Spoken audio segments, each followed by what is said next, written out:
میں گناہ گار پاگل آدمی ہوں, مجھے اپنی ہوش نہیں, میں کسی کی ذمہ داری کیا لوں گا.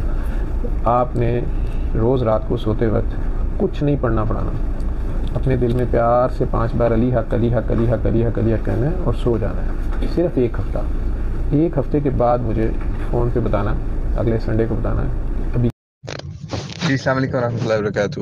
کافی دفعہ مجھ سے یہ اس شخص کے بارے میں لوگوں نے پوچھا ہے. ڈاکٹر جاوید ان کا نام ہے اور لاہور میں سروسز ہاسپٹل میں ہوتے تھے, آئی تھنک ابھی بھی وہیں پہ ہی ہوتے ہیں. تو ان کا معاملہ یہ تھا کہ یہ وہاں پہ جو ہے نا اپنی جاب والی جگہ پہ یا پھر میڈیکل والی جگہ پہ انہوں نے ایک وہاں پہ کام شروع یہ کیا کافی عرصہ پہلے. لائک ہم تو شاید اس وقت چھوٹے تھے یا پھر لڑکپن کی لائف میں تھے. تو انہوں نے کام یہ شروع کیا کہ یہ سورہ رحمان سنایا کرتے تھے مریضوں کو, اور وہ پھر اتنا پاپولر ہوا کہ اس کے اوپر انہوں نے کسی طریقے سے گورنمنٹ لیول پہ بھی اپروچز کی کہ پی ٹی وی اس وقت آفیشیل جو ہے وہ مین چینل ہوا کرتا تھا انٹرٹینمنٹ وغیرہ کا بھی. تو وہاں پہ بھی ان کے سورہ رحمان کی جو تھیراپی کا پروگرام تھا نا وہ چل گیا. وہ سناتے اس طرح سے تھے کہ آپ نے سننا ہے اور اس کے بعد جو آنکھیں بند کر کے آپ نے سننا ہے اور صرف قاری عبدالباسط کی آواز میں سننا ہے, تو اس سے آپ کو شفا اللہ تعالیٰ دے گا.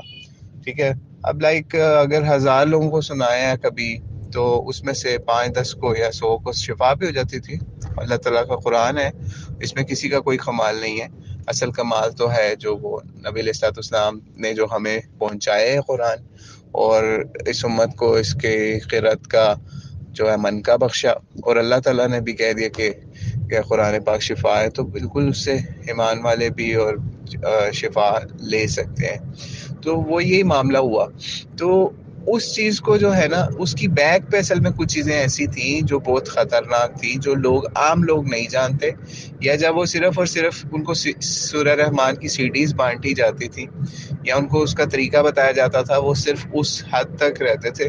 اور اس سورہ رحمان کو بھی سننے کے طریقے کے اندر ایک اور چیز یہ تھی کہ آپ نے سننا ہے, اس کے علاوہ آپ نے ایک پانی کا گلاس اپنے پاس رکھنا ہے, اور جب وہ سن لیں گے تو اس کے بعد آپ نے نا 3 بار اللہ اللہ کہنا ہے.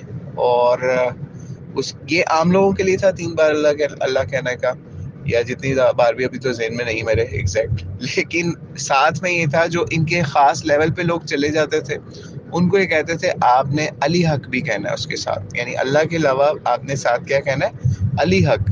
پھر آپ کو پانی پئیں گے تو آپ کو پھر پوچھتے تھے میٹھا میٹھا لگا آپ کو پانی, جی.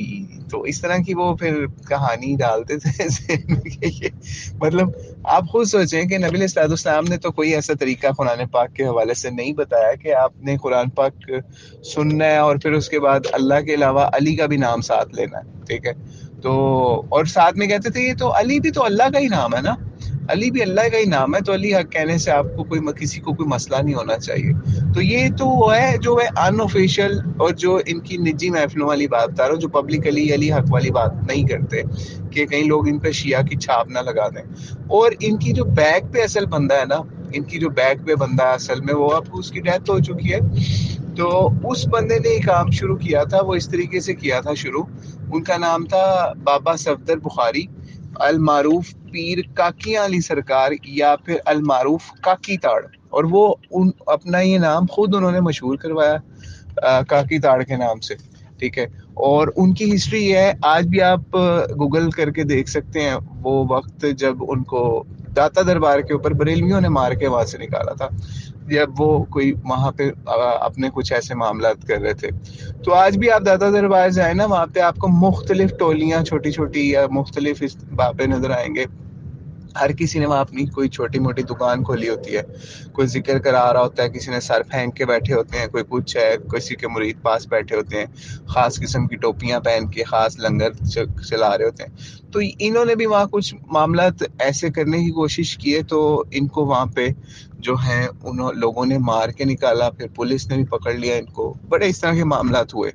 تو جو پیر کاکی تاڑ تھے نا, ان کا نام کاکی تاڑ جو معروف اس وجہ سے ہوا کہ ان کی جو ہے نا وہ ہیرا منڈی کے اندر ڈیوٹی بقول لوگوں کے لگی کہ آپ نے ہیرا منڈی جو ہے نا اس کے اندر جا کے نا جو دمالیں دیکھنی ہے, یہ جو ناچنے گانے والی لڑکیاں ہوتی ہیں ان کو جو ہے نا اپنے دین کی تبلیغ کرنی ہے. لیکن وہاں یہ سین ہوتا تھا، یہ جاتے تھے تو، اور وہاں پہ جو ہے نا جو طوائفیں ہوتی تھیں وہ ان کے جو ہے وہ جو بھی معاملات ہوتے تھے وہ دیکھا کرتے تھے. اور پھر وہاں سے کئی طوائفیں جو ہیں وہ مسلمان بھی مطلب ہوئی، مطلب بقول ان لوگوں کے. ٹھیک ہے، مطلب ہمیں نہیں پتا کہ ہم نے آج تک کوئی میڈیا کے اوپر کسی بڑے لیول کی طوائف نہیں دیکھی جو کہ ابھی ان کے دربار پہ جا کے دھمالے ڈالتی ہیں. یعنی معروف جو طوائفیں تھیں نا اسٹیج کی، وہ بعد میں بھی انہوں نے اپنا پروفیشن بھی نہ چھوڑا، اور وہ ان کے دربار کے اوپر نا جو للہ ٹاؤن ہے، جب آپ جائیں نا اسلام آباد کے راستے میں آتا ہے، غالباً جیلم سے کون سا ہے، نہیں جیلم تو نہیں آتا، اب مجھے ذہن میں اس وقت نہیں آ رہا، بارہ کلر کار سے آئی تھنک پہلے یا بعد میں آتا ہے للہ ٹاؤن جیلم میں، جیلم نہیں سوری، اس کے اوپر موٹر وے کے اوپر. تو وہاں پہ نا، وہاں پہ انہوں نے انٹرچینج بھی پھر بنوا لیا بعد میں. تو وہاں پہ جناب وہ بابا جی نے اپنی زندگی میں کہہ دیا تھا کہ جو ہے نا میرا یہاں پہ دربار بننا ہے. اب وہاں پہ یہ ہوتا ہے کہ وہاں عرس ہوتا ہے ان کا ہر سال. تو ہمارے بچپن یا لڑکپن میں ان کی وفات ہوئی، پھر وہ یہ وصیت یا بتا کے گئے ہوئے تھے یہاں پہ میرا دربار بنے گا. وہاں پہ ان کا دربار بھی بنا، اور وہاں پہ جو طوائفیں ہیں وہ دمال ڈالتی ہیں، اور یہ کہتے ہیں کہ دمال جو ہے نا کچھ لوگوں کو جو ہے نا وہ شفا دمال سے بھی ہوتی ہے. ٹھیک ہے، ان کا ایک ٹریٹمنٹ دمال کا بھی ہے. یہ ڈاکٹر صاحب پبلکلی تو نہیں یہ چیز بتاتے، لیکن ان جو بابا تھا نا، بابا صفدر بخاری، ٹھیک ہے، ان کے جو ہے نا مریدوں میں یہ سب سے ٹاپ کا مرید ہے سمجھ لے، جس کو انہوں نے اپنا فیض دیا ہوا ہے کہ آپ نے سورہ رحمان کے ذریعے سے لوگوں کی اصلاح کرنی، یا پھر اس کو ان کو شفا اللہ تعالیٰ دے گا اس کے ذریعے، سورہ رحمان کے ذریعے سے. تو ان کے بھی بہت سارے ایسے واقعات ہیں جو ان کے خود مرید بتاتے ہیں. ٹھیک ہے، یعنی مجھے بھی کئی دفعہ آفر کی ان کے مریدوں نے کہ آپ جائیں اور سنیں، اور میرے گھر والوں کو بھی اور بھی لوگوں کو. ٹھیک ہے، اس بندے کے پاس جائیں ڈاکٹر اس کو ہی. اور بڑا ایٹیٹیوڈ ہے اس بندے کا نا، یعنی اس بندے کا بہت ایٹیٹیوڈ ہے. عام طور پہ اس طریقے سے جو بندوں سے ملتا بھی نہیں ہے، اور بڑی مطلب ایٹیٹیوڈ کے ساتھ نا. اور ایون کئی عورتوں کے ساتھ یہ کیا کرتے ہیں، یہ باقاعدہ، میں ان کے ایک مرید ہیں ہمارے قریبی ہیں، تو ان کے آپ کو میں الفاظ میں بتا رہا ہوں کہ جناب ایک عورت آئی اور اس نے نا برقع لیا ہوا تھا.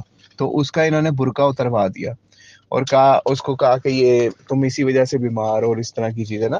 یعنی اس لیول پہ انہوں نے غلط کام کیے ہوئے ہیں کہ لوگوں کے پردے ختم کروائے، برقعے اتروائے کئی عورتوں کے، کہ جناب آپ کی یہ جو بیماری ہے نا، یا آپ کو یہ معاملہ ہے، یہ اس برقعے کی وجہ سے ہے، یا آپ کی بیماری کی وجہ یہ ہے.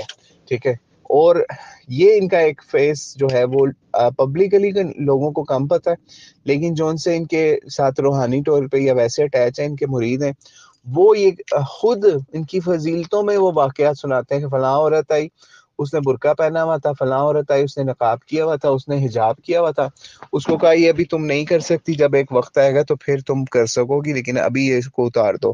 تو اور بڑے بڑے جو ہے نا ایلیٹ کلاس کے اندر جو ایسی ماڈ اسکواڈ اور میک اپ اور وہ مطلب طوائفوں والی لک بنا کے عورتیں جو پھرتی ہیں، وہ ان کی بہت زیادہ مرید ہیں. زیادہ تر مریدوں میں وہ لوگ ہیں. ٹھیک ہے، تو اور بھی بہت ساری ایسی چیزیں ہیں جس کے اندر میں آپ کو کیا بتاؤں. اور اس کے علاوہ جو ہے وہ دربار بھی ان کا واہ چلتا ہے ابھی. اور وہاں پہ جو ہے جب عرس ہوتا ہے تو وہاں پہ عورتیں بندے سارے دھمال ڈالتے ہیں جا کے. اور دھمال جو ہے نا یہ سورہ رحمان کے علاوہ ان کا سمجھ لیں سیکنڈ ٹریٹمنٹ ہے شفا لینے کا یا لینے کا، اور وہ اس کے ذریعے سے بھی یہ کام کرتے ہیں. تو بہرحال اللہ تعالیٰ ان لوگوں کو ہدایت دے. قرآن پاک کو انہوں نے ایز انسٹرومنٹ یوز کیا لوگوں کی کو شفا دینے کے لیے، لیکن جو ہے نا عملی طور پہ قرآن پاک سے انہوں نے بالکل لوگوں کو نہیں جوڑا کسی بھی حوالے سے کہ کہیں کہ قرآن کا نظام ہونا چاہیے، قرآن کے جو ہیں وہ جو احکام ہیں ان کو مسلمانوں کو پریکٹس کرنا چاہیے، نہیں، بلکہ اس سے دور ہی کرنے کی کوشش کی گئی اپنے طریقے سے. صرف یہ نہیں ہے کہ بندہ بیمار ہو جائے تو اس کو شفا کے لیے قرآن جو ہے وہ گھول کے پلا دیا جائے، سنا دیا جائے، یہ صرف اس لیول پہ ابھی تک. ٹھیک ہے، اور بہرحال اللہ تعالیٰ یہ ڈاکٹر جاوید صاحب کی نیک اعمال قبول کرے، لیکن جو یہ برائیاں غلط کام جو میں نے اس میں سے کچھ چیزیں آپ کو بتائیں، مکس گیدرنگز ہیں اور بہت ساری چیزیں ہیں، غیر محرم عورتوں کے ساتھ بغیر حجاب کے ملاقاتیں، دمالیں اور اس طرح کی چیزیں، اور ان کو پرموٹ کرنا اور اپنے بابا جی کو جو ہے وہ پرموٹ کرنا، یا ان کا عرس، ان کا دربار، اس کو چمکانا، یہ کام، یہ ان کے جو ہے ٹاپ آف دا لسٹ چیزیں ہیں۔ تو اللہ تعالیٰ ان کو ہدایت عطا فرمائے، ہمیں بھی ہدایت عطا فرمائے۔